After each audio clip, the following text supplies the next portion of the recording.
Hey, this is Jim McDonald. Welcome to episode 114 of the PowerCast. This episode is CT Fletcher. We've been trying to get CT in for a long time, and we finally managed to get him into the studio. We had a great time talking to him. It was a very different experience than you might have guessed based on just watching his videos on YouTube. He's the same guy all the time, but what you see on YouTube is like this much of him. There's so much more to talk about. He's got so much more to say, so much life experience that most people wouldn't want to have to repeat. And I think he proves that sometimes dying is the very best possible thing that can happen to you, as long as you come back to life afterwards. Anyway, enjoy this episode. Our sponsors for this episode, as always, howmuchyoubench.net, thepowermagazine.com, cavemancoffeeco.com, Compex USA at shopcompex.com, and Rogue Fitness at thepowercast.com/rogue, and that benefits the show directly. And I'm showing you right now some of the equipment that we have inside Super Training Gym from Rogue Fitness that we use every single stinking day. And a very cool, interesting one-leg deadlift that most of you probably don't want to have to perform yourselves.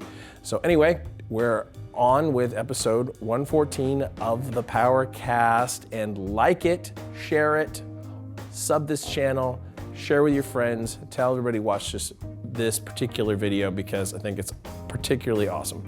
Thanks.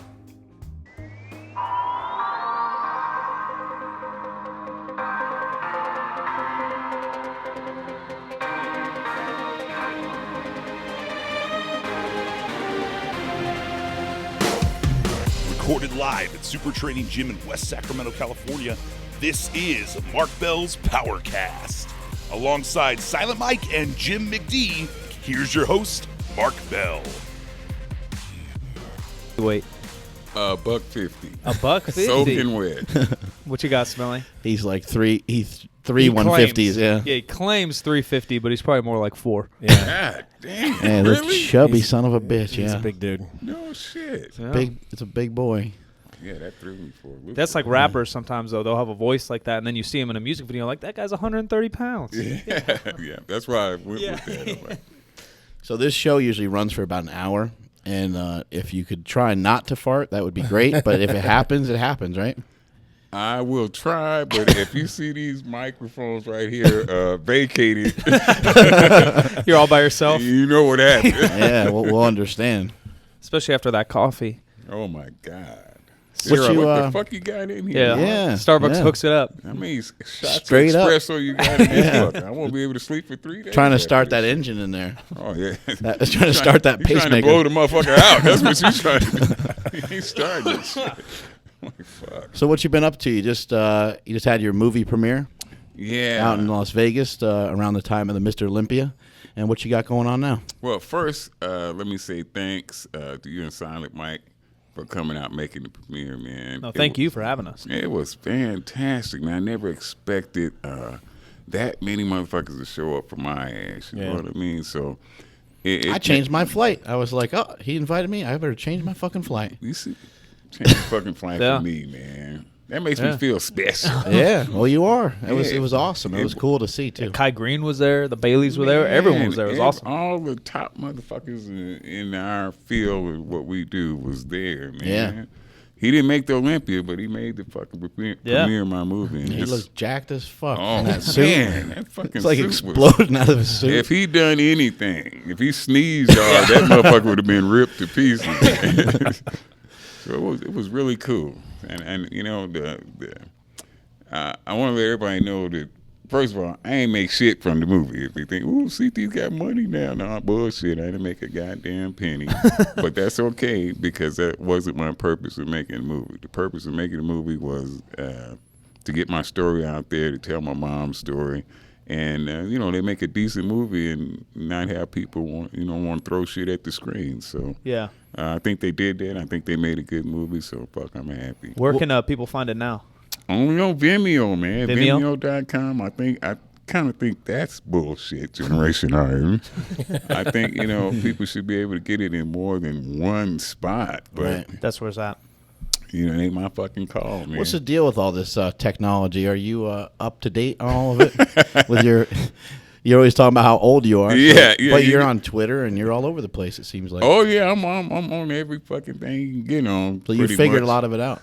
No, I didn't figure shit out. I got a bunch of kids, and they figured it out. Right. They help you. Yeah, I say, hey, I don't know. Put me on this shit. I don't know my logins. I don't know none of that shit. I just, hey, log me into this shit. Only thing I do completely on my own is Twitter. Right. Because it's up to date. And so when you see the Twitter shit, then that's totally me. Yeah, you're pretty active on there, too. Yeah. It's fun. Yeah, because I'm fucking up all night, Yeah. man. And I know I'm going to be drinking this shit. Whatever the fuck you got in here, man. God damn. You have a hard time sleeping? Yes. Has that always been that way? I think since my open heart surgery, I've had a pretty rough time sleeping at night. Does your penis keep you awake? Sometimes it motherfucker will wake me up and tap me and say, hey, motherfucker, you ain't using me, you know, in 3 or 4 days now. What the fuck? Our time's up. Yeah, it's like a ticking time bomb, I think. Yeah, hey, motherfucker, all right, well, I'm just hanging out here. I'm glad you asked that question. Yeah. Well, it happens to me. It takes one to know one, you know? Shit. What was the start of the movie? How'd the idea start to get kicked around? Well, you know, I tried to do it. I'm also glad you asked that. I tried to make the movie myself because I wanted to. I really just wanted to get my mom's story out there more because, you know, she passed away, and I thought that. How long ago did she pass away? In 2004. Okay. And I thought she was a saint, and I wanted everybody to know what a great woman she was. So I tried to make the movie myself. How are some people so fucking powerful like that? Oh, Does man. it make you wonder? You're known for being strong and stuff, but you're just thinking that ain't shit compared to what my mom can do. Exactly. Right? There's a lot of different types of strength, and the kind she exuded just my little shit just pales in comparison. Right. Man. Yeah. Do you have any siblings? I forgot that from the movie. Good question. I have a older brother and a younger brother and 5 sisters. Oh, wow. You guys close at all? You kind of go your separate ways? We were not. My sisters and myself were not raised together. So I love them to death, but we weren't raised in the same house. You know, my dad treated them fucking horribly also, but not in the same way he treated me hard. We just never fucking seen him. Yeah. You know, never. And I'm sure they have a bunch of kids that he don't even have never met. But I just found out about my youngest sister maybe a year ago. Yeah, she's a little bit younger than me, and I didn't even know. But her mother was the babysitter for her and myself. So my dad was fucking the babysitter. Oh. Wow. And I found out I got a sister, man. Yeah. Wow. You know, in the film, you go and talk to your dad a little bit. Pretty awkward scene. You mentioned years of child abuse and stuff like that, and that must have been really hard to to even go and talk to him. But you say that you do see him several times a year. Why in the film did you not confront him? Is it like just too bad of memories? There's no point in going there anymore. He's too old, or all of the above. Yeah. First of all, I didn't want to go.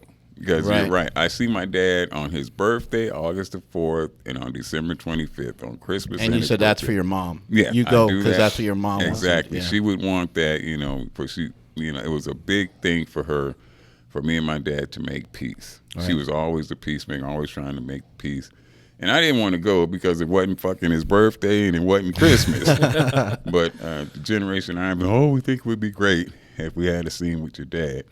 So I really, really didn't want to go because this was an unscheduled visit. Right. And so we go over, over anything over 10 minutes, and I'm ready to get the fuck out of here, man. We have, nothing in common. And one thing they asked him, and I don't know if it came out real clear in the movie, but they asked him if he had any fond memories of me and him when I was a kid. And he absolutely had none. And I wanted to hear the answer to that because I didn't have none either. And I'm like, well, what can this motherfucker think of something? Yeah. I want to hear it. So I didn't have any, and he didn't have any either. So but I feel sorry for him now. Right. Is that kind of okay? Yeah. You put out a certain energy, CT, and me and Mark figured that out within 10 minutes of hanging out with you a couple months ago doing the interview. There's certain personalities in the world that people want to hang out with. There's certain personalities in the world that people get motivated by with. Do you think you got that from your mom, or do you think that's just something going through hard times? You kind of became, the guy people want to, just positive energy is what you're spewing out. How'd you earn that? You know what is much as I don't want to give this motherfucker credit, I think my dad had a lot to do with it. Because he was an Army veteran, a Korean War veteran, and in the public, he had one hell of a personality, Gotcha. one hell of a persona. Oh, you said a lot of people loved him. I remember that. Yeah. The members of his church loved the fuck out of him. Yeah. He was a minister. Yes, Right. he was a preacher, and I mean the people. It was one public persona, and the man at home. Two totally different people. Totally different people. Did you see him, talk in front of the church and stuff many times? A lot. I seen him, and I mean there were women in the church who would listen to my dad way before they listened to their own husband. Right. Oh yeah, no matter what he said, fuck. Right. Yeah, Right. And I thought that was fucking crazy. Yeah. I'm like, who want to be married to a woman that's gonna listen to any motherfucker? Yeah. Yeah. Before I'm her husband. He gonna listen, man, fuck that. Get on, goddammit, fuck that. You love him that much, you take your punk ass on over there to him. Well, it sounds like he just had a lot of charisma, and some people, that's exactly what they're looking for. They're looking for a message from somebody who they feel that buzz from, and apparently they weren't getting that at home. I don't know. No Yeah. buzz at home. No buzz at home. Yeah, he was definitely the buzz motherfucker. He was the Pied Piper, and he had a bunch of, Yeah. He wasn't into lifting at all? No, but he was yoked. Yeah, just jacked. Yeah, he was jacked without lifting. I mean, if you've seen his pictures, he looked like he lifted. He looked like he lifted weights. He was about 230, just natural. He do pull-ups, push-ups, nothing? He did a gang of push-ups. Oh, all right. So he worked out a little bit, just not like bench He or did nothing. a bunch of push-ups. I see him knock out 100 just like it wasn't nothing. He knocked out a bunch of push-ups. But he boxed. That was his thing. That was his Did he way. have a bad temper otherwise, or was it mainly just stuff at home? He had a bad temper all the time. Right, okay. Yeah. Did you get some of that too in your younger years?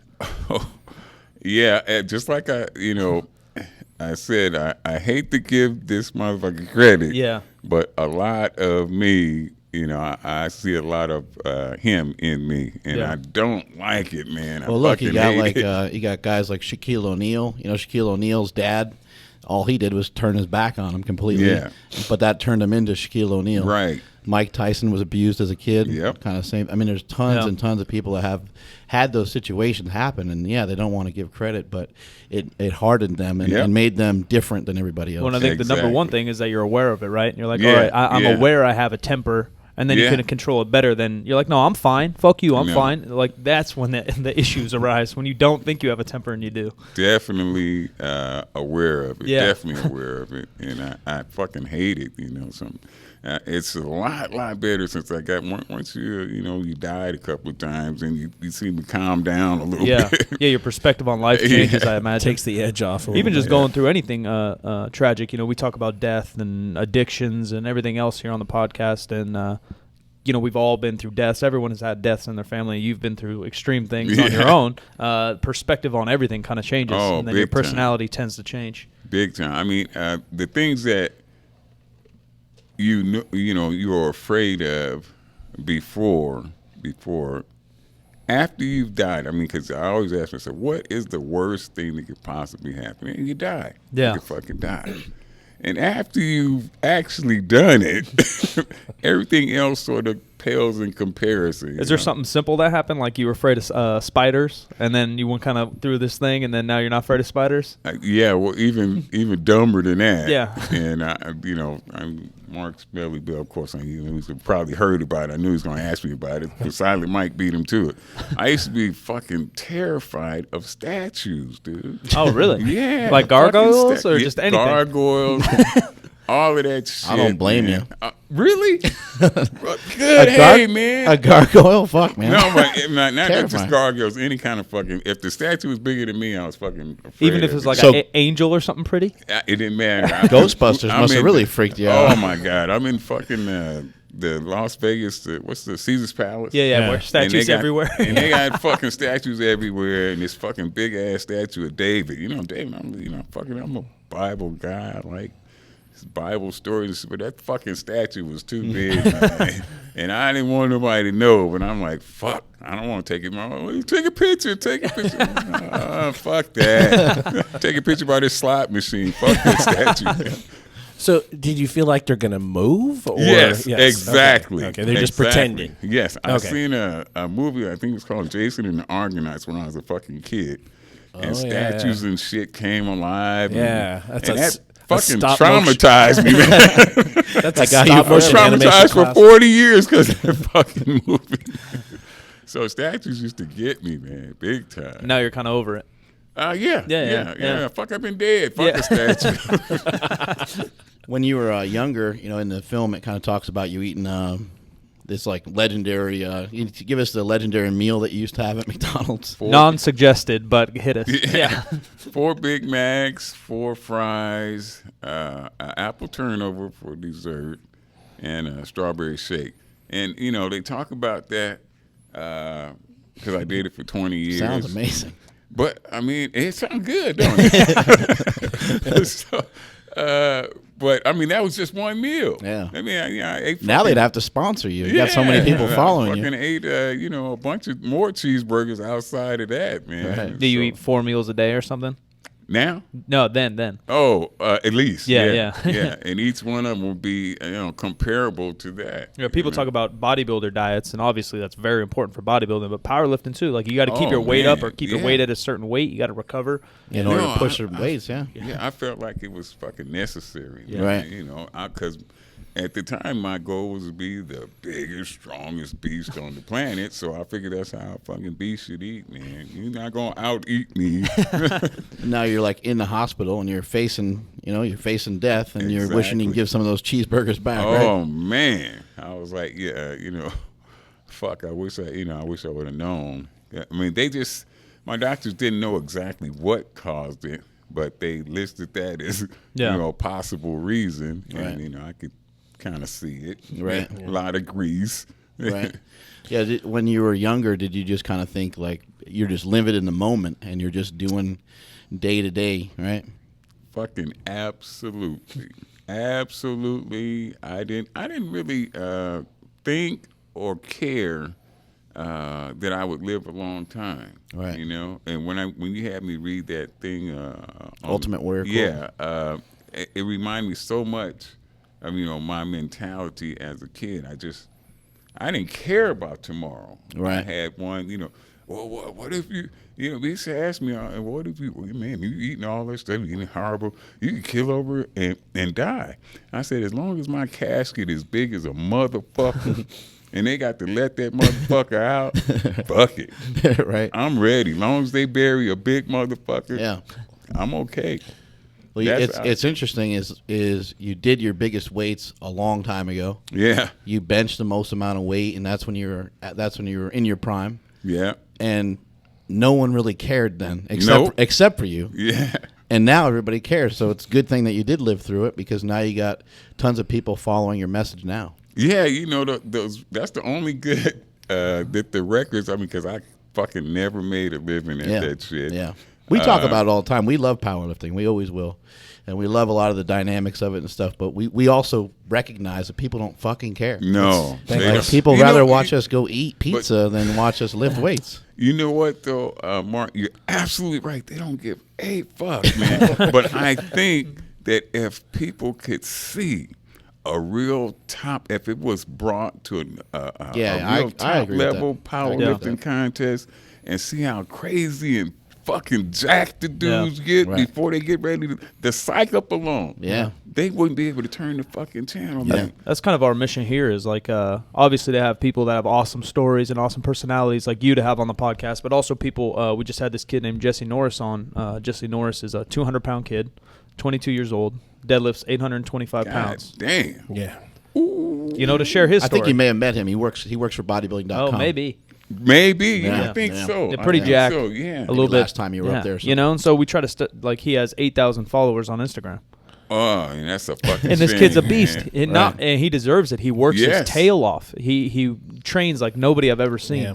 And see, it's our fucking job to get people Yeah, to take right. notice to that guy. Yeah, you do something similar, right? You just had a video with Big SC Boy and Pitbull. Oh, you know about that. Yeah, man. I we saw know Jake. Instagram pictures from Jake. Oh, Yeah. man. Jake's dude. a beast. Jake is strong as hell, Mark, isn't he? Unbelievable. You guys are not going to fucking believe this video. Cool. It is the pause rep standard from now on. Right. Yeah. Everybody who sees this shit, whoever says they do pause reps, Right. is going to have to try to top this shit, and it's going to be hard to top. Yeah. Yeah, Jake's a monster. I think he's benched close to 600. His back's wider than a semi truck. Oh Yeah. my Yeah. God, that It's huge. fucker. I said, what the fuck? And he always just has like a happy smile and laugh on too. He's a great guy. They both of them are very, very nice guys, and I did some, my old Think Wave video. I say, sometimes I like to do pause reps, and guys, have been Yeah, where you're copying talking it. through the set and everything. They've been copying that, and but this kid has just taken that to another fucking level. He said, "CT, how we gonna?" do something. I want to do something different. I want to do something different. I said, all right, motherfucker, if you really want to do something different, then I'll. We had a guy in here do a pause squat with like 715, and we like froze it. Like he did pause it when he was here and when he lifted and stuff, and I think he did a double with it or something. Yeah, he like paused that. it for 3 seconds, something Yeah. legitimate. But we made an Instagram clip where he's just frozen at the bottom. Yeah, it makes it look fake. And then we Yeah. made another Instagram clip, so it couldn't fill in the Instagram time. It was like 30 seconds of him pausing at the bottom. Wow. And people were flipping out, and it wasn't real, obviously, but Yeah. we were just fucking with people. Well, I tell you what, this motherfucker his pause is real. How long is he holding it for? Damn, I wanna don't want to give give it away, but Yeah, when's the video Well, come they'll out? see, yeah, soon. it's ready. But we have another one that's also ready, and I'm gonna Yeah. drop this other one first. Maybe next week or something. And then, some of the music is still getting cleared on this Big Boy video Right. because he used some old school shit because I like old school music. But the pause is fucking ridiculous. Old music, Yeah, you were old telling us. cars, Let's old talk- shit. Yeah, let's talk about old music. Is that what you train to? What, like Bill Definitely. Withers or something, or Motown? Oh boy, you don't know who Bill Withers Man, I'm a is. huge Bill Withers fan. Don't make me What? sing for you, CT. What? break the shit out. You got a mic, shit. Do you train to that stuff? Hell yes. That's awesome. Yeah, if during my training, during the other guys, he'll rap all Right. fucking day. Yeah. But when the old man is in there, it's gonna be fucking Motown. I think we're gonna hit a little bench and maybe arms with you later. We'll throw on some Bill Withers. Oh shit. Yeah. Oh, That'll be shit. fun. I need to work my old fucked up biceps. If you turn Bill Withers on, ain't no telling what I might do. How's your training nowadays? It's totally opposite than what it used to be. A lot of reps. Man, I got this. The latest thing I tried was 500 repetitions and 10 reps of 50 with just 135 on the bar. And I thought 135. This is gonna be fucking easy. It was fucking killing me. Yeah. By You the get a fuck- similar satisfaction out of doing that than what you did before when you powered Hell up to- no. Okay. Hell no. I do this because I have to. Yeah, I got you. It's more healthy for me. Right. But in my heart Yeah. and in my head, I'm still a fucking beast. Right. I still want to be the King Kong on top of the fucking Empire Right. State Building swatting fucking planes, man. I still want to do that shit, but I just can't. Right. I want to, but it's in my. And so when I see guys like you, I'm Mike in there lifting all these big, heavy fucking weights, and I still I'd be fucking more excited than you motherfuckers be. And I love that shit. I went to a powerlifting contest recently with Mike Rashid and Ed Korn. Ed Korn was filming, Yeah. and I was yelling at Mike. Yeah. Oh man, I got so fucking jacked in that. Yeah, shit. Mike got fired up. Yeah, I and watched smoked that. Oh, the my before the God. bench. That was a good bench. That was fast too. He had more in him. Yeah, that was awesome. He had more in him. Well, I think they told him in the back. I was standing there. They said, like, this Oh. is your first meet, like get all 3 lifts. Yeah. Like, build your confidence now and then go for that. I mean, you can always bench 500 at some point, right? Yeah, but no, like that's you don't need to do what- it today. Yeah, that's exactly what the instructions were. Yeah. Get all 3 of them in. It's your first powerlifting contest. You don't want to go out there and look like an idiot. On Yeah. meet number 1. Fucking don't get none of them. Yeah, what happened? Oh, I don't know. It's nothing Felt sucks heavy. worse than getting all psyched up and don't do shit. I know, man. Yeah. In my last fucking contest, I had the best fucking psych in the goddamn contest, man. I fucking walked. Oh my God, I came down through there like I was getting ready to lift the whole fucking auditorium, and that shit pinned the fuck out of me. Yeah, sometimes the more hype that you see, sometimes the more likely the guy is to miss it. Yeah. The guy's kind of searching for something that's just not there. I think Oh the worst, my the God. deadlift. When the deadlift just doesn't move, you get all Oh, psyched yeah, up, you're that's- slapping yourself, and then it just literally doesn't move an inch. That's when you got to hold your hamstring and Yeah. limp away. Oh, yeah, if I didn't blow out that hammy, Yeah. oh, yeah, that would have been easy. Oh no, I was grabbing the titty, all right. Oh, Yeah. oh, fuck. Like you tear your back, you're like, no. No, I'm fine. No, it's my heart that My hurts. My pride. decency. Oh man. Pride was ripped out of my chest. Yeah, I think the worst is somebody who's having a decent meet, but they open too big on the Yeah, deadlift, and they're just dead out there. Just like it's not going to happen, and every attempt gets worse. Yep. And they just want to crawl into a hole and never see anybody ever again. Yeah, that's right. One of the things about powerlifting, I look at powerlifting like them fucking kamikaze bombers and shit. You got one shot at this shit and there's no return. Yeah. Man. You gotta fucking get it or you don't. There's no in between. Either you do this shit or you don't do it. I love fucking powerlifting. Back to your training. Do you have any kind of schedule or anything? You just kind of train what feels good that day? Oh, I'm so happy to say that no, I don't have a fucking schedule. I am not in bodybuilding competition. I'm not in powerlifting competition. So I go into the gym and I have the Yeah, what do I feel like training today? Cool. It feels kind of good to be that way. Man, it frees you up, man. You just fucking I go in there and I feel triceps today. Yeah. Yeah, Go in and What just what doesn't hurt today? Yeah, I'll train that. Right It there is with you. wonderful, man. And, the stress of competition not being there. The only thing I train for now is I know people are watching me. They're watching my videos, and I don't want the people, when they see me in person or they see me in the airport or somewhere, to go, damn, he look fucked up. So, I try to stay looking pretty good. Yeah, like, oh, he's old. 'Cause, Fuck. yeah, damn, CC look fucked up. So, Like, well, I am old. Fuck. yeah. Cut me some slack. In 4 years, I'll be 60, man. Come here. I can't wait to challenge you, CT. Oh, man, I'm going to come to your gym, and I'm going to beat you doing this, and I'm going to beat you. Motherfucker, I'm almost 60 years old. When you going to do it, goddamn it? I can't keep waiting for your ass forever. Yeah, that was in the movie. I'm getting ready, and I'll be ready in 2 years. CT. Yeah, Stan talks about that too. He's like, now everyone's trying to call me Yeah, out. they He's like, wanna- I'm fucking done. I'm old. Yeah, in your movie, CT, someone was talking shit, called you out like an arm wrestle or something. I was like, man, this guy's just trying to Oh, yeah. motivate people, trying to do something different. He was lifting 20 years ago. Yeah, what I want. Okay, I'm glad you mentioned that. Okay, I'm not a fucking arm wrestler. First of all, I never claimed to be a fucking arm wrestler. Everyone asks that when you lift weights. Like, oh, I bet you I Yeah. could beat you arm wrestle. I bet you can. I deadlift. That's what I do. Thank you. Now you ain't telling me no curling, motherfucker. You want to arm wrestle me? So it was guy. I have been challenged by people arm wrestling. I mean, and I have a whole line of people waiting, and in that line, 4, 5, 20-year-olds want to fucking challenge me to arm wrestling, man. I'm like, I don't. When did I say it was a fucking arm wrestler? Yeah. What possessed you to think I was a fucking arm wrestler? But the guy in the movie is he trains at my gym. Oh, cool. So that was he didn't want to do it. Yeah, he didn't yeah. even want to do it. Right. He's a good kid. He's fucking 375. Wow. Yeah, big boy. Strong as fuck. And I told him, he said, he didn't want to even do it. And I said, look, man. He said, Papa, I don't want to do it. I said, look, what we're going to do is we're going to get down here. We're going to go for it. He said, and I said, don't hold back. If you beat me, then we just edit the shit out.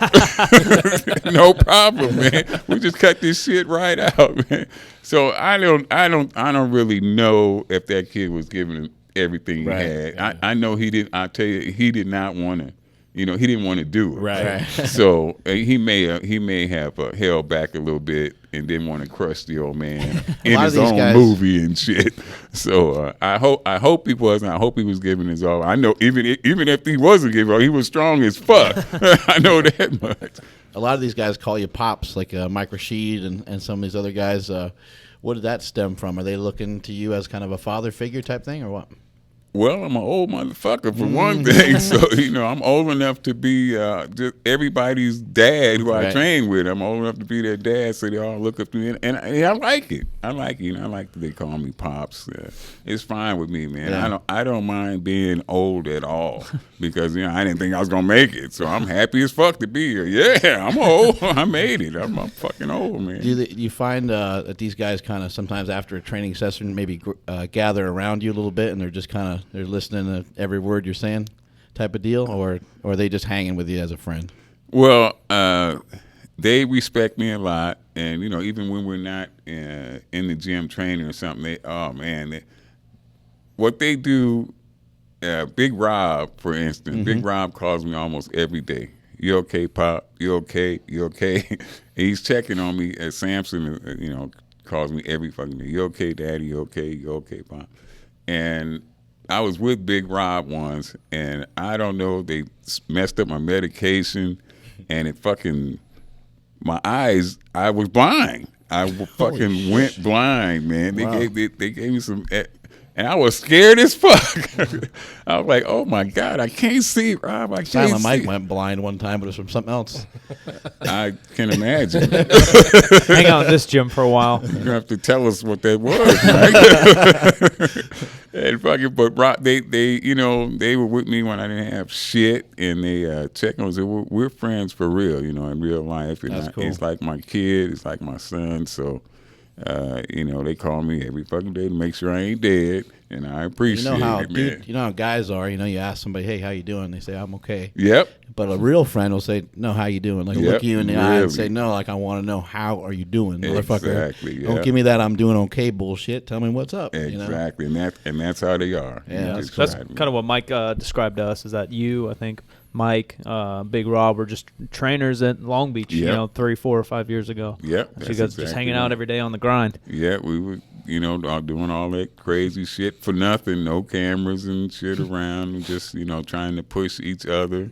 You worked for the Postal Service for a long time, right? Yeah, I went to work for them motherfuckers. 20, 30 years, some shit like that? Yeah, about almost 30 years. Wow. And when I had to be off for my heart, I ran out of sick leave and every other kind of leave you can have, and they said, you know what, fuck you. I didn't get no retirement or anything like that. So, Jesus. Yeah. Well, that sucks. That's just wrong. It sucked. That's wrong. What do you have to reach to get retirement? 30 years exactly or something like that? I had enough for medical retirement. I had enough time in for medical retirement, but they put the date, they backdated my, when I went out on leave. So you only have a year to file for medical retirement, and they backdated the leave, and by the time they sent it to me, the year limit was already up. So some I couldn't file. Some lawyer's going to call you up from this podcast. I hope so. Be like, Get me my back pay. Yeah, let's get this shit straight. Yeah, shit. I want to buy a house. I need my back pay. That sucks. Yeah. But anyway, you moved on from that, and in the movie, it kind of talks about you wanting to train people because you had the expertise. You had some huge bench presses to back up some of your theories and stuff. You were in the gym all the time, and you learned a lot of stuff over the years. And then you tried to get a job, and they said, "Get the fuck on." So what? Yeah, they wanted you to have certifications. Yeah, named all these fucking different alphabet soup organizations and shit that I had to be certified by, and I never heard of none of them motherfuckers, and they never heard of my ass. It was like, right. Most of the kids who were telling me to get on, were 20 years old, and they never heard of my fucking ass. Right. And could care less. That's nice, but are you certified by, Right. whatever the fuck the certification was? And I'm like, no, motherfucker, I'm not. How'd you stumble upon Metroflex? It was definitely a stumble. I was on my way to LA Fitness, which LA Fitness did give me a fucking job. I went in there and I seen Big Rob, and that's where I first met Big Rob. LA Fitness? Yes. That's great. And Now, he let's was tell the Big Rob story first. Big Rob is part of the saying that you have, right? That's kind of where it first came from. It's still your motherfucking set. That's part of it. What was going on then? Big Rob and I were training legs, and I was he was getting ready for a contest, and I was trying to kill his fucking ass. And he said, T, I got to throw up. I said, okay, well, just remember, when you throw up, you're going over there and throw up. We bring your ass back over here. It's still your motherfucking set. So you throw up, that's fine. Fall out, whatever the fuck you got to do. Still training to do. Still Don't care if you train, shit yourself man. or puke. Yeah, you still fucking got some sets to do, motherfuckers. So that's where, me and Big Rob were working out. And he was like, God damn. Well, but we had fun back then, and no YouTube cameras. I didn't even know what the fuck YouTube was back then. So you were talking about going to LA Fitness, and then you stumbled upon Metroflex. Yeah, because Metroflex, right? I mean, 3 blocks from LA Fitness, and I was walking because I didn't have a fucking car and couldn't afford the gas to put in the fucking car. So I'm walking to LA Fitness, and I see his fucking warehouse, and it looked like it was like people was lifting weights up in there. And I go, what the fuck? What is I didn't this? even know this was here. So I stumbled up in there, and there was a whole bunch of old hardcore motherfuckers and dust on the floor. And I'm like, fuck, I'm at home. Yeah. Fuck LA Fitness. This pretty shit. Fuck this shit. Kind of like that Rocky 3 scene when Rocky walks into that place with Apollo Creed. Yeah, And everyone's got man. the look in their eye, right? And sweating. Jim smells. Yep. You're love like, it, oh, man. yeah. You're like, this is a perfect spot. This is my home. There's nothing like this kind of shit, man. I'm like, man, look at LA Fitness all shiny and pretty and shit. Everything all matched up. I'm like, nah, fuck this. So I loved it there. That was my home for a while. They accepted me. And some of the guys, they even remembered, way back when I was lifting. So it helped. That's cool. Yeah. And you started training people. You just start, using a lot of the methods that you've always used. You're just whooping up on people, and they started loving it, or how'd it go? Totally the opposite. I can keep a fucking client, man. People are falling off. Yeah, big time. Like they say, I guess I'm part drill sergeant and preacher and some bitch all mixed up into one. And but it's crazy because they would come in and I would be so fucking hard on them. To me, it wasn't being hard Wasn't on that them. bad. It's just the way I train. You know what I mean? You wanted results. Yeah, and I said, look, if you want to, be a pussy and, Right. and fucking, then you should, LA Fitness is right down the fucking street, and they'll go over there and pat you on the fucking back and tell you, you're doing a good job and praise you and fucking give you little hand claps and shit and stars on your fucking bulletin board. That ain't gonna happen here, buddy. If you want to get right, I'll give me half the time you're gonna get them motherfuckers and half the money, and I'll fucking get your ass right. But you got to be able to take it. And if you can't take it, keep your fucking money and get the fuck on. Were you just dealing with like soccer moms, or were you dealing with powerlifters, bodybuilders, or whatever you could get? Soccer moms might look over at my class and say, fuck that. I ain't training with that crazy motherfucker.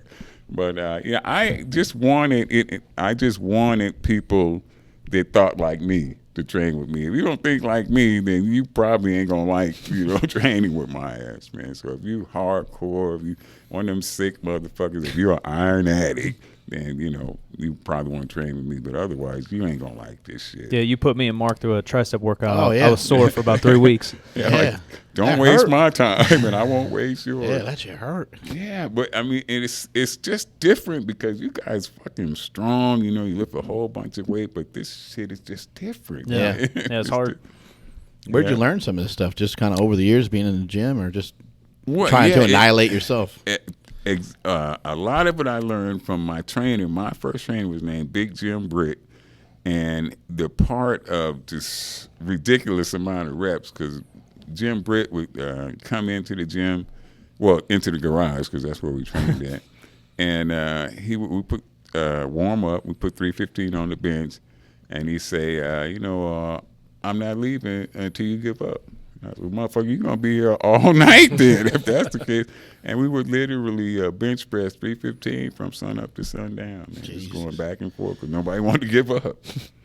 So that endurance type of mentality came from me. How were you able to build up clients, or you just you never even did? You just got on YouTube. Pretty much. I did build up, but no, spectacular numbers. I probably had at my highest point 20 clients. Right. And That's quite a bit. Yeah, some of the guys, had a lot more. Right. But Yeah. I had about 20 people that were hardcore.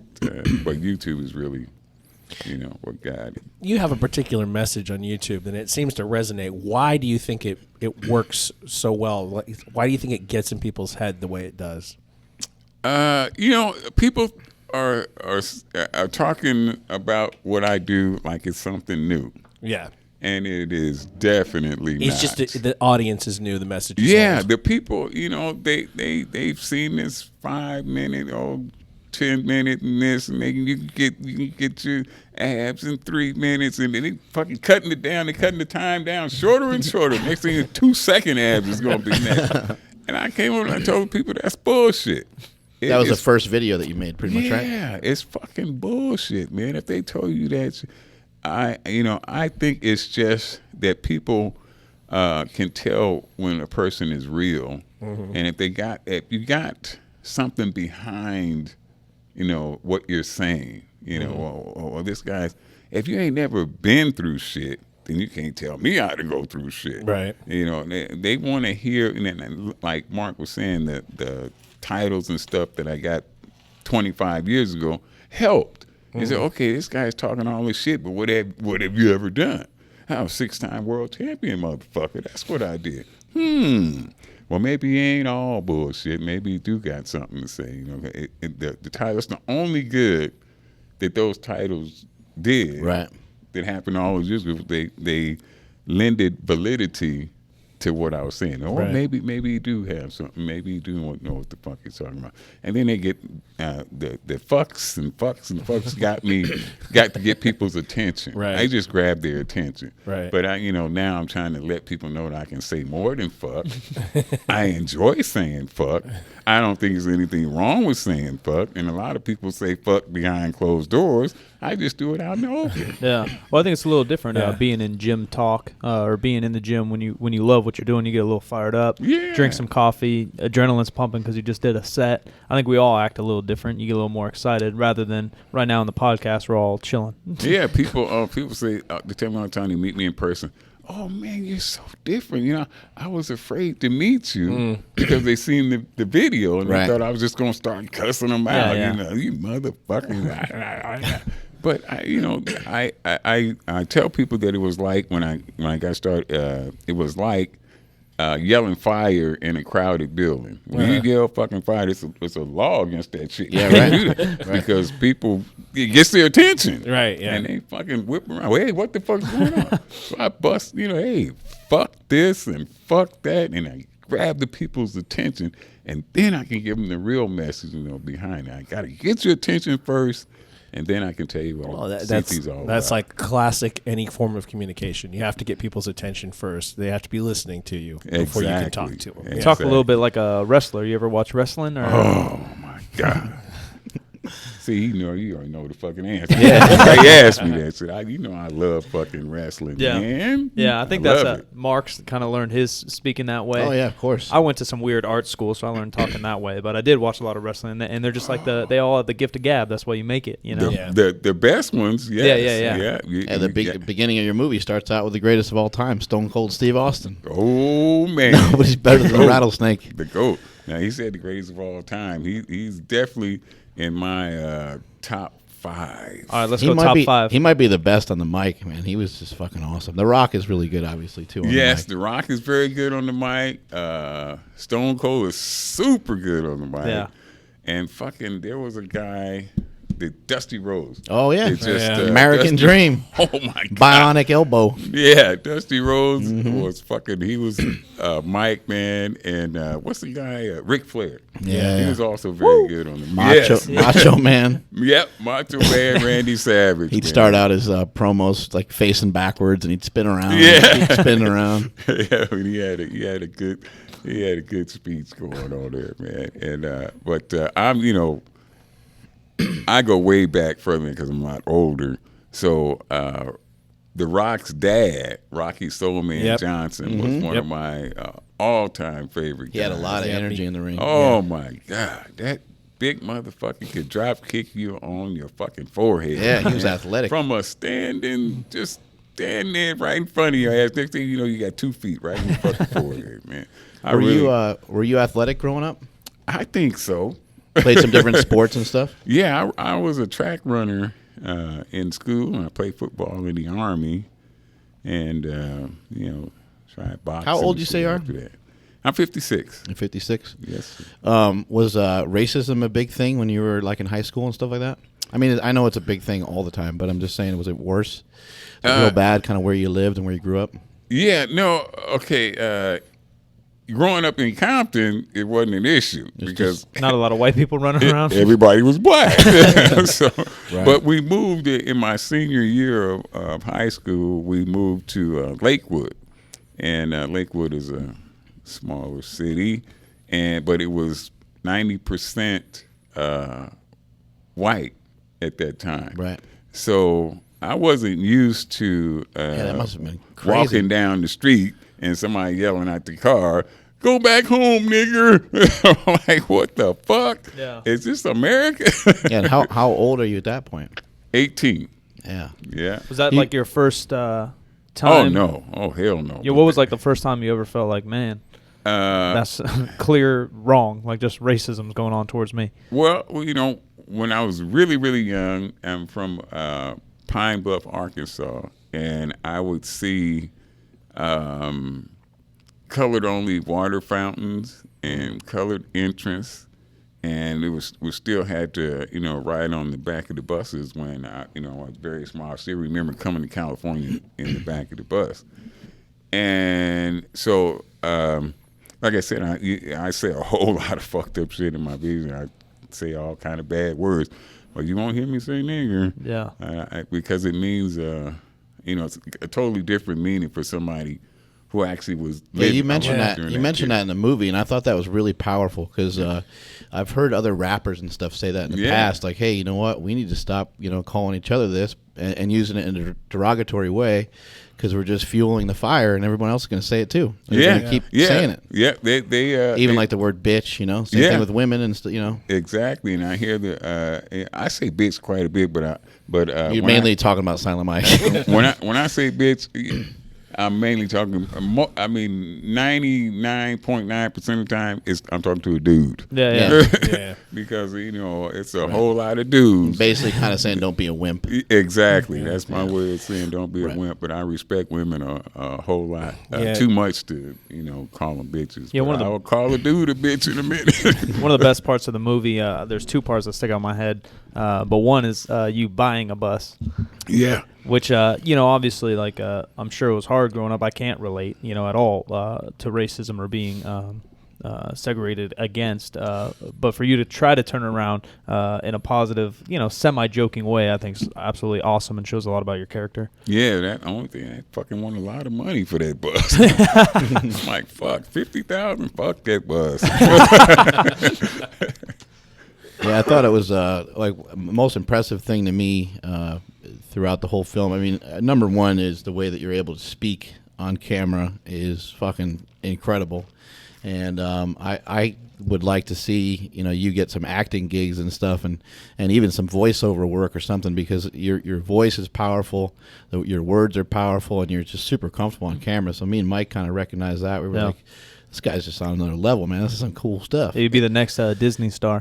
Yeah. And what's such a trip about that is when I was younger, that's what I kept saying I was longing for. I wanted somebody get me on TV, somebody get me on, but I had a couple opportunities. I went down to, I won the part. I won the part in the fucking movie.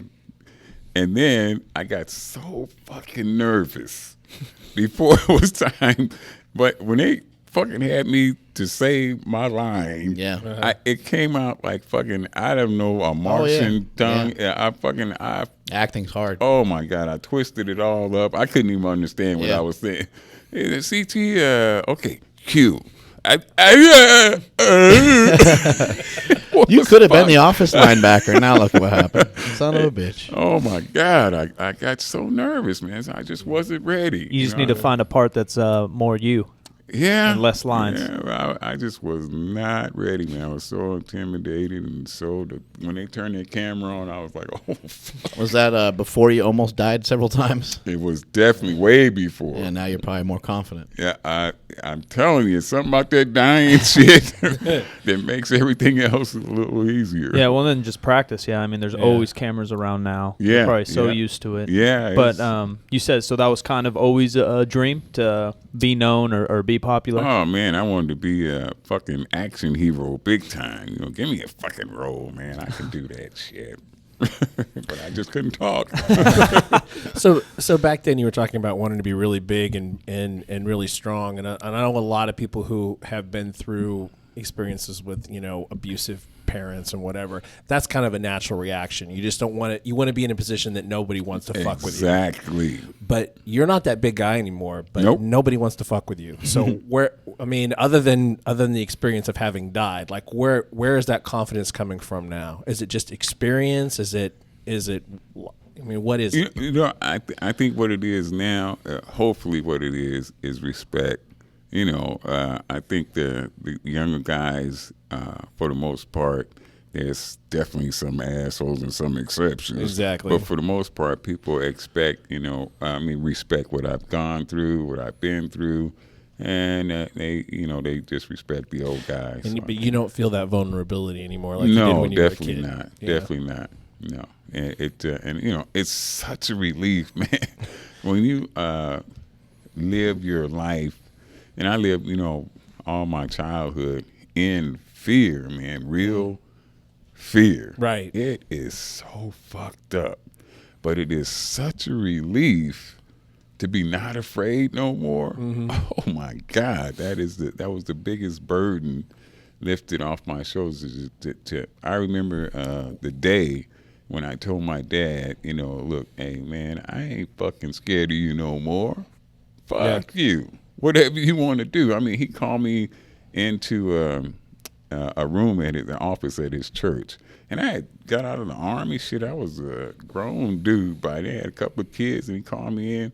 And his intimidating thing was to call you in this small room, and he fucking started locking the latches and shit on the door behind you. When he'd stand in front of the door, and he'd lock all these latches and shit. And then he proceeded to, when you see them fucking latches locking, it's some shit finna happen. Right. I'm like, man, I don't give a fuck about you latching that door up. Fuck it. I mean, one of us gonna break out this motherfucker, and I ain't planning on being me. Yeah. Oh man, I felt so good to be able to tell him, your tormentor, the dude who made your life miserable for years, you can look him in the eyeballs and say, fuck you. Oh my God. That was such an uplifting moment. How old were you at that point? I was probably 22. Yeah, shit. Yeah. And did you guys get into an altercation at that point, or did he just not put his hands on you? he's still here. Right. I think he rethought it. I think he rethought it. He said, oh, the tables have turned. Right. I think you mentioned at one point even buying a gun. Oh, right? yeah. This was, before I went into the service, and it was right after he broke my nose. I was 16, and I said, it's the last ass whooping I'm taking. Fuck this. I don't think I can whoop him. But since I can't whoop him, I'm going to kill him. Right. But he ain't fucking punching me no more. This is it. Right. How'd you go around, like, everyday life? Like, were you, like, real shy and timid because of what was going on at home? Or did it make you, like, more outgoing because you wanted to have, like, more fun sort of thing? Or because I know people can kind of go a bunch of different ways with it. We didn't fun. I didn't have much fun. But I felt like that, okay, I got one motherfucker that's kicking my ass on a regular basis, but once I get out this door, ain't none of you other motherfuckers gonna do it. Right. You know what I mean? You okay, Pops, you got me. You right. Kick my ass, but I'm not gonna let. Did you get caught up with the wrong crowd, or you ever get into drugs or selling drugs or anything like that? Never because of some of that. Never sold drugs. But very, very close people to me did. Right. I don't want to say their names or how close they were, but they were super close, and they were heavy into us. Now, what I would do, I touched on a little bit in the movie, was make collections for those drug deals, and it was, I wish I could erase that part of my life. I wish I could go back and undo that shit. Right. Do you feel that was just the only way? I mean, considering the environment you grew up in, is probably around you a lot more than some people deal with. That's kind of what that area is known for sometimes, is gangs, violence, and drugs. Do you just feel like, all right, well, now I'm, 16, 17, 18, it's time to make money. This is how I'm going to make money? Well, I felt like that I was so... withheld. I mean, I couldn't do shit as a kid. Everything was a sin. Everything we fucking thought about doing was a sin. I mean, was there a lot of verbal abuse as well as physical? Yeah, I mean, I mentioned in the movie that like my dad used to whoop my ass if he thought I was flirting with a girl or hitting on a girl, right? And I thought that was fucking crazy. Yeah. What's his you're reasoning? like, what am I supposed to do? It was his. Yes. Yeah. I'm 14. What am I supposed to do? Exactly. I'm like, what am I supposed to do? And what was so hypocritical about it, like I said, I just found out a year and a half ago that I had another sister. This dude's fucking the babysitter. Right. And then he wants to beat my ass for, passing a little girl a note or something, or trying to I'm like, I don't fucking understand this. Well, I think with parents out there, if you're fucked up, be man or woman enough to admit to your kid, I fucked up. It would do a whole lot in the way of repairing relationship. I fucked up. I shouldn't have done this shit, and I apologize. Do you think he was just hiding behind religion as the excuse to treat you that way? Like, hey, you shouldn't flirt with girls. It's bad for the Bible or whatever? It is. Exactly. Yeah. He was hiding. I mean, that's the only thing I can see. I mean, because coming from being a bigger fucking, joke. I mean, this dude was hitting on women in the church. Yeah. That church that I grew up in, he was hitting on them. And was he abused also, maybe? Or I only hear parts of his childhood, and he would always, and the part that he would always tell me was that how he was raising me was nothing compared to how he was raised. So he was saying but I mean, he left home at 16, so it was, he joined the Army at 16. Right. Yeah, times might have been a little different. Yeah, he said kind of mentioned you just thought he was crazy. Yeah, I thought he was fucking, he never bothered to take the time to explain. It wasn't like he was drinking or anything. He was just a crazy motherfucker. What do you think some kids out there, could do to, try to better their situation? Have you ever thought about, going in and talking to kids about child abuse and all the different things you went through, just so they maybe, it still might be hard for them to open up to somebody, but maybe they can not feel so alone and vulnerable? Definitely. It's a mission of mine, and I do it every chance I get. I mean, I get letters from kids all the time. That's really cool. And I try, it's my mission to try to help them out as much because I know they feel fucking helpless. Yeah. Because Well, in a way, they feel are. helpless. Yeah. I mean, what are you supposed to do when you're 13? The person that's supposed to be loving you and taking care of you is kicking your ass. What are you supposed to do? It's a huge betrayal. Really. It is. Yeah. It is. And it affects your ability to trust anybody. Oh my God! Yeah, boy, you hit the nail on the head. Yeah. Fuck, I don't trust Yeah, any fucking guy. I mean, I did not have that with my family at all, but it seems like I've known a lot of people in that position, especially a lot of girls in their like 20s now had that kind of relationship with their moms. Yep. Where mom just can't they can't give them anything. They can't ever be right. That's they can't, Yeah. And I don't understand, and it's so damaging. And the only way to fix it is for that kid to grow up and say, that's not going to be my life. I'm not going to have that relationship with my kids. Exactly. Because it will just carry forward. It will. If there's no thought, will. involved, if you don't go out of your way to keep it from happening, it just keeps happening. That's right. Stop that fucking train, man. Yeah. Stop it. Just because they did it don't mean it. You should do it too. Right. Yeah. I found in the movie that it was really amazing to me that knowing your background, you and I have talked about it before, and then also seeing it again through the film and learning more details about the abuse and stuff like that, and some other things, a couple near-death experiences and stuff, was just how you just seem like super happy, and you seem like fun, you seem kind, and I'm just like, man, this guy is like a really, really cool example of the way that shit should be. You're like at your birthday party, you're blowing out a candle, and you're making all these jokes, and like some people are laughing at some of the shit you're saying, but you don't care. You're laughing at your own shit. Oh man, yeah. You're laughing at your own material, and I just think that's fucking cool. I think it's really cool, just because I think, we lose sight. We lose sight of the things that are important, and you're like, you know what? I'm still alive. I'm hanging out with my family. Like, what's more fun than this? Oh man, exactly, Mark. I mean, the biggest thing, I think about. Like I said, I always ask myself as a kid, why did I have to go through all this shit? Why does my dad fucking hate me? What did I do to make this guy who's supposed to love me hate my fucking ass? So I could look at him and see disgust. When he looked at me, he looked like he was fucking disgusted with me. I couldn't do anything right. I couldn't walk right. I couldn't talk right. Everything was fucking wrong. What did I do? And I know it's kids out there asking themselves the same thing. What did I do to deserve this kind of fucking hate from my own parents? What did I do? Why? Went through when I had the open heart surgery. Why? Why did I have to suffer like this? Why couldn't my surgery? Because I seen guys who went through open heart surgery. Next week they up baking cookies and shit.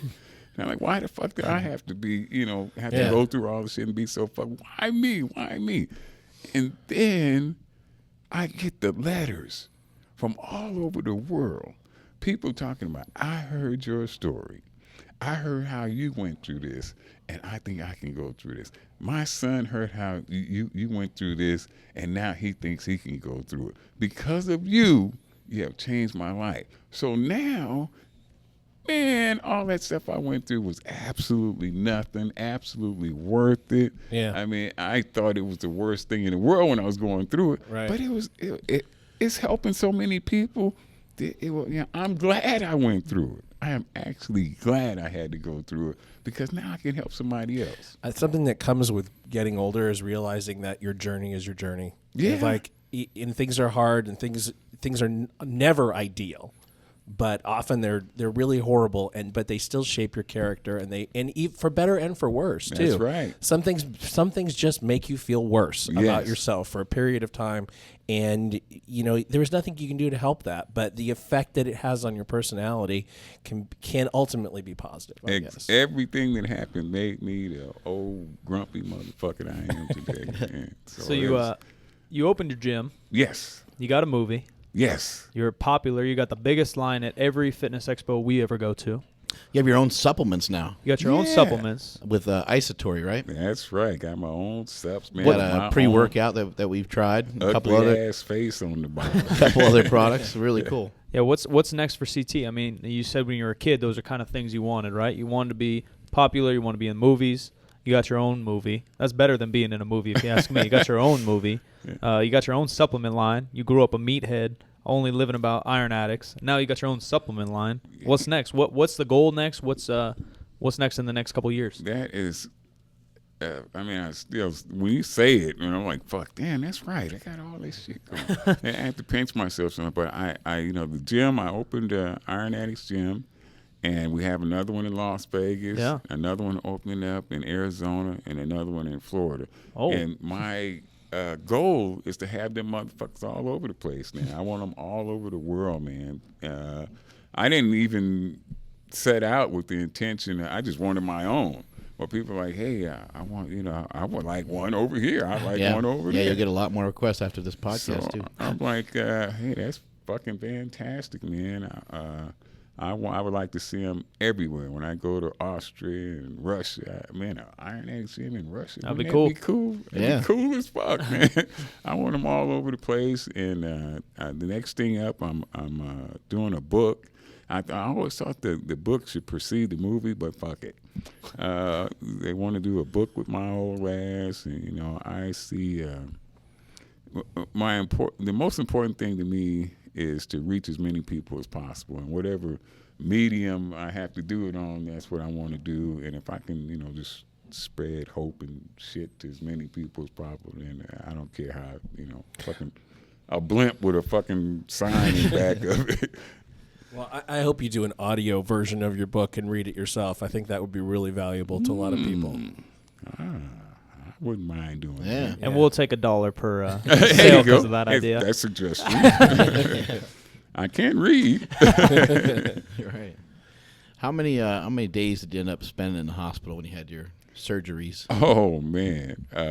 Mike, I probably spent altogether a year in and out of, but mostly in. And I fucking hate hospitals. I don't even like driving by a fucking hospital, man. And people are like, well, you got to get your checkup, CT. You got to make sure that, and this is, I know it sounds crazy, but it's the truth. It's the truth.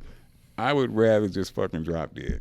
Yeah, my grandfather said a hospital is where you go to die. Yeah, man, it's fucking. I want my death to be a surprise. Oh fuck, I'm dead. Yeah, whoops, wasn't a good idea. Yeah, my dad over there, my pops over there, he spent a good how many days in hospital? Dad, 70, 80? 75 days in a row. Intensive care sucks. Yeah, it sucks, man. They don't want you to do nothing in intensive care. He lost a lot of. It was crazy. He had a couple near-death experiences, and we're lucky to still have him around too. It makes you tough, though. It makes you tough. You don't fear too much stuff after that, man. That's it. There you go. Am I lying? See, I got backup from Mark Bell's dad. There you go. Once you've been dead, man, everything else is a piece of cake. That's good advice, man. Anybody out there who wants to not be afraid anymore, just die a couple times. Just die real quick, and everything should be good after that. Yeah, you'd be all right. All right, man. I think that's it. You guys got any more questions? That's really, really great.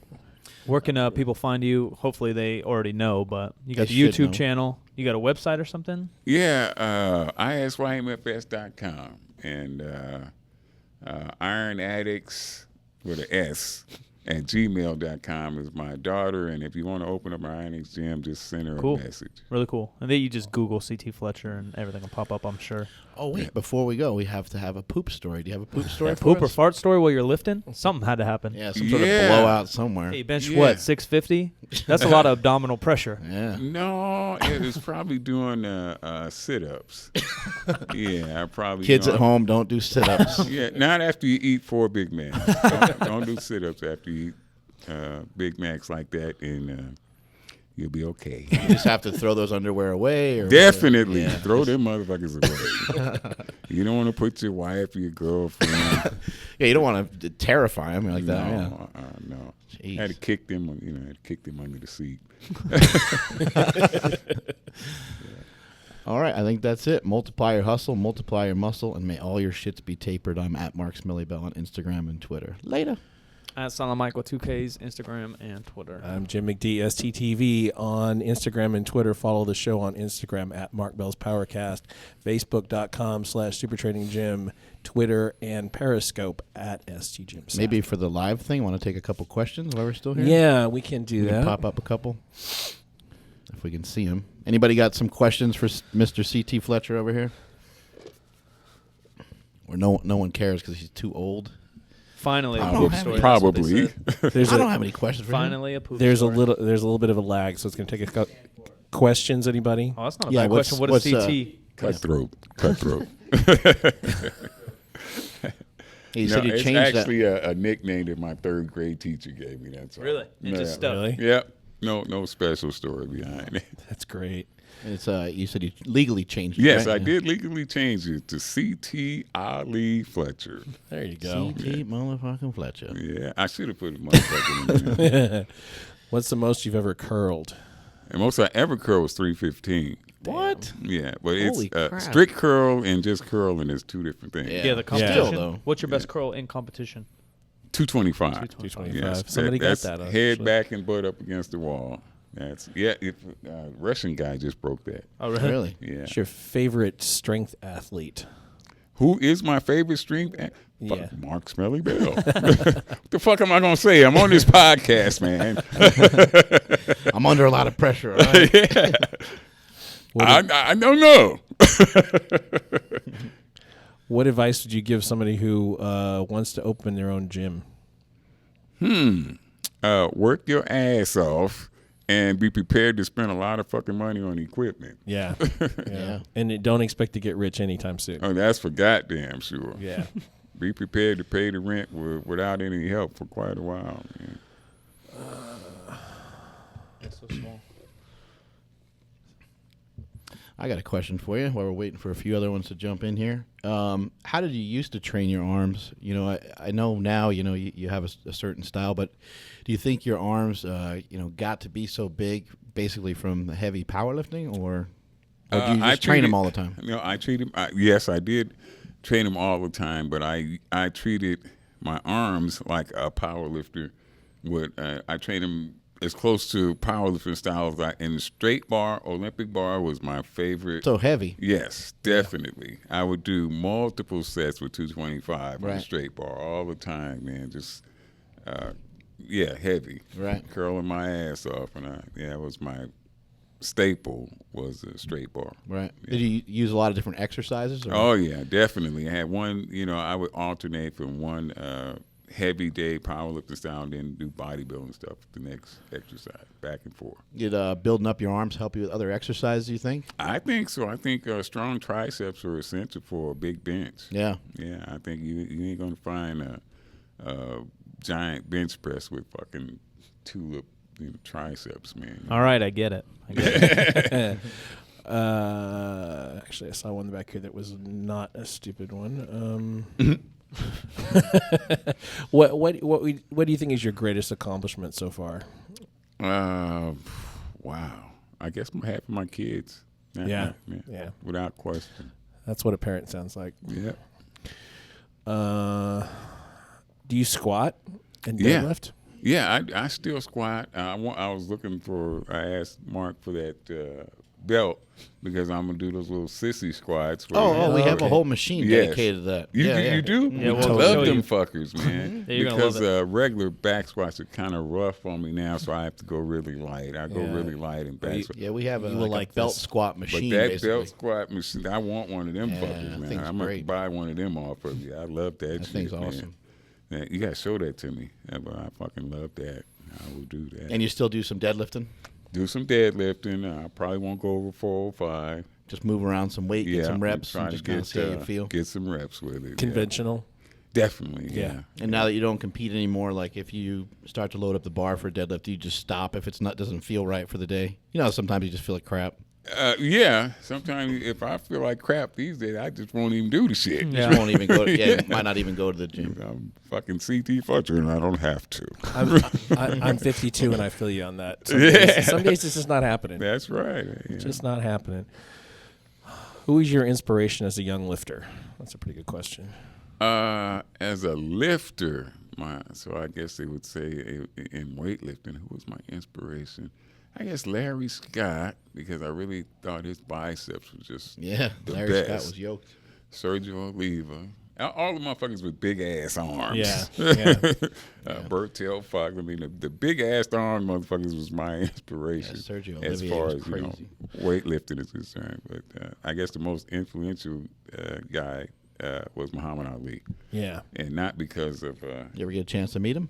never. I want that's still a dream of mine. Yeah. You know, it's not because of what he did inside the ring. I think he's one of the greatest heavyweight boxers of all time. But what he did outside the ring is, much more the reason why. I agree. I'm not a fan of boxing by any means. I don't know anything about it, but Muhammad Ali is probably my favorite athlete of all time. Yeah, You did some good man. You did some kickboxing or something like that, didn't you? I did do some kickboxing and shit back in the day, tournaments and shit. I was teasing the guy Tybo.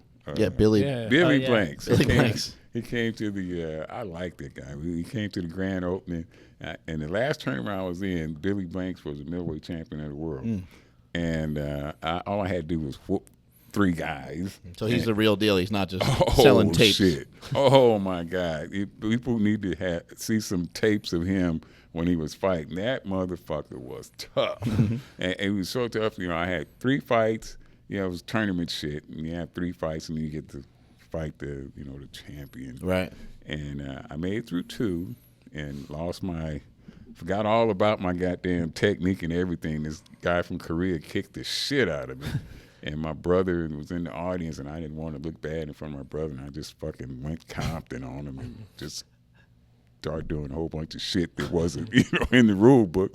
So I got disqualified, and that was a fight before I would have got a chance, the opportunity to fight Billy. And when I seen what Billy did to that guy in the finals, I was like, God damn, I'm glad I didn't get to fight that motherfucker. Ooh, that Did you motherfucker see fight. Straight Outta Compton by any chance? I have not I seen wanna it see yet, man. It was good. I do want to see it. I do want to see it. What's your best total from your powerlifting days? Oh, I never competed in all 3, but I Okay. can tell you my best lift in a contest, bench press was 650. I missed 705 a couple of times trying to set the all-time record. And people tell me, after they did the 650, they showed the 650 in the movie. It was pretty easy. And it was like, man, if you'd have went 675 or 680, you would have got it. And I'm like, that ain't the fucking record. Yeah, right. So why should I do that shit? I came here to set the fucking record. I not to do 675. Ted Arcidi.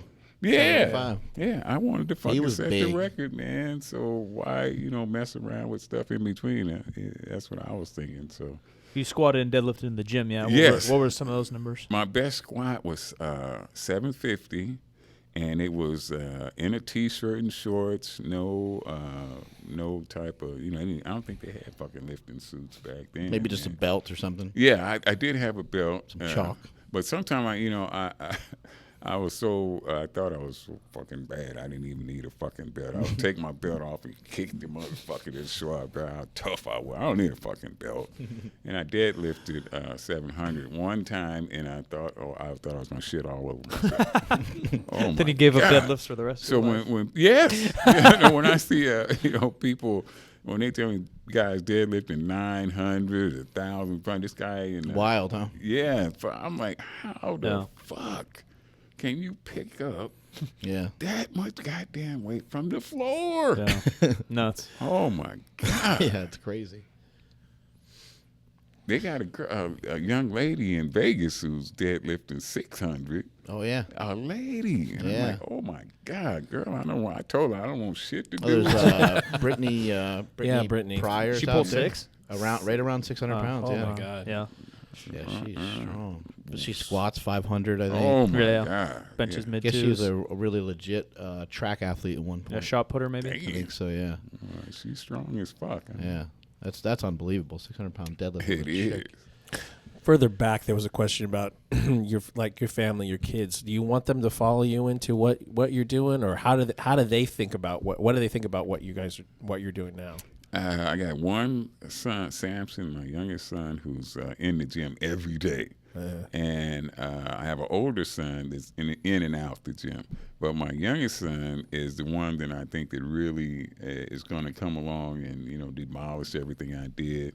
He's much larger than I was at his age. People don't realize that, but I think he's going to be a fucking monster. But I don't prompt any of them to do what I do. I don't care what what you do, man. Just be happy. Yeah, just Find be something you happy. If you don't want to be a weightlifter, because my dad always, he said, you're going to be a preacher. You're going to be a preacher. He told me that from a little, you're going to be a preacher. You're going to be a preacher. And I was thinking in my head, fuck no, I ain't. But I told him, yeah, because I didn't want to get my ass kicked. Yeah. But the last thing I'm going to do is be a preacher. Well, there's more than one way to be a preacher. Yeah, and people all the time, they tell me, you're a preacher, CT's preaching. I'm like, damn, that motherfucker was right. Yeah, I was going to say, he was pretty much dead on, but not in the way he thought. Right, Yeah. exactly. Yeah. All right, I think that's it, man. I think Unless we that's see pretty good. anything really good, I guess we're done here. So that's it for today. We're out. Thanks, everybody. Cool. Good stuff, man. That was awesome.